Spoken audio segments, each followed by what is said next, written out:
আমি ডাক্তার ফারহানা ফেরদৌসী, সহকারী অধ্যাপক, শিশু ও নবজাতক বিভাগ, কুষ্টিয়া মেডিকেল কলেজ হাসপাতাল। আজকে আমি আপনাদেরকে জন্মের পর বাচ্চার কিছু অত্যাবশ্যকীয় চিকিৎসার ব্যাপারে জানাতে চাচ্ছি। বাচ্চার জন্মের পর নানা রকম সমস্যা হতে পারে। কোন বাচ্চার সমস্যা হবে তা আমরা আগে থেকে জানতে পারি না। এজন্য অবশ্যই আমরা বাচ্চার জন্ম ডেলিভারিটা হাসপাতালে করার চেষ্টা করব এবং সেটা অবশ্যই হতে হবে অভিজ্ঞ চিকিৎসকের দ্বারা। জন্মের পর বাচ্চার রোগ প্রতিরোধ ক্ষমতা খুব কম থাকে এবং এই সময়ে বাচ্চাকে অবশ্যই উষ্ণ রাখতে হবে।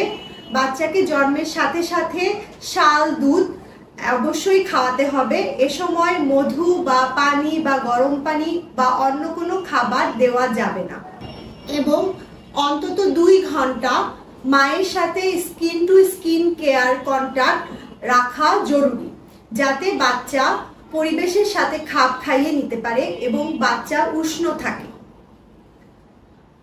বাচ্চাকে ধরার পূর্বে আমাদেরকে অবশ্যই হাত ভালোভাবে পরিষ্কার করে নিতে হবে, কারণ এই সময় তাদের রোগ প্রতিরোধ ক্ষমতা খুবই কম থাকে। আমরা যদি হাত ভালো মতো পরিষ্কার না করে বাচ্চাকে ধরি, সেটা বাচ্চার জন্য সংক্রামক জীবাণু দ্বারা আক্রান্ত হওয়ার সম্ভাবনা বেড়ে যায়। এমনকি অনেক সময় বাচ্চা মৃত্যুর ঝুঁকিতেও পড়ে যেতে পারে। এজন্য কোনো বাচ্চাকে ধরার সময়, বিশেষ করে নবজাতকের ক্ষেত্রে, আমাদেরকে হাত পরিষ্কার রাখতে হবে। হাত ধোয়ার যদি ব্যবস্থা না থাকে, সেই ক্ষেত্রে আমরা হেক্সিসল দিয়ে হাতটাকে ভালো করে রাব করে নিতে পারি। আমাদের দেশে দেখা যায় একজন বাচ্চা যখন জন্মগ্রহণ করে তাকে আমরা অনেক মানুষ দেখতে আসে এবং কোলে নেয়, চুমু খায়। তারা খুব আদর করেই এটা করে, কিন্তু তাদের এই আনন্দ অনেক সময় দেখা যায় বাচ্চার জীবনের ঝুঁকিতে পরিণত হতে পারে।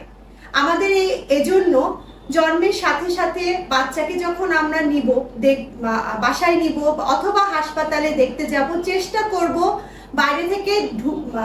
বাইরে থেকে গিয়েই যেন বাচ্চাকে না ধরি। অবশ্যই হাত ভালোভাবে পরিষ্কার করি।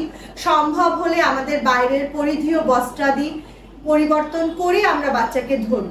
বিশেষ করে অপরিণত শিশুদের ক্ষেত্রে এটা আরো বেশি মাত্রায় জরুরি, কারণ তাদের রোগ প্রতিরোধ ক্ষমতা আর পরিণত বাচ্চার রোগ প্রতিরোধ ক্ষমতার থেকে অনেক গুণ কম থাকে।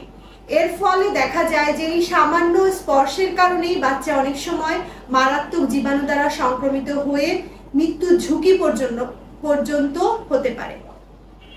এজন্য নবজাতককে আমরা ধরার পূর্বে অবশ্যই আমাদের হাত ভালোভাবে পরিষ্কার করে নিব এবং চেষ্টা করব যতটা কম মানুষের কোলে বাচ্চাকে দেওয়া যায়। শুনতে খারাপ লাগলেও এটাই সত্যি।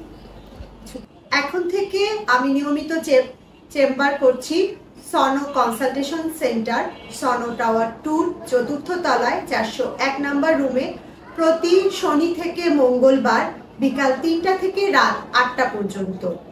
আপনার নবজাতক শিশু এবং সোনামণিদের যে কোনো সমস্যার জন্য আমার কাছে আসতে পারেন।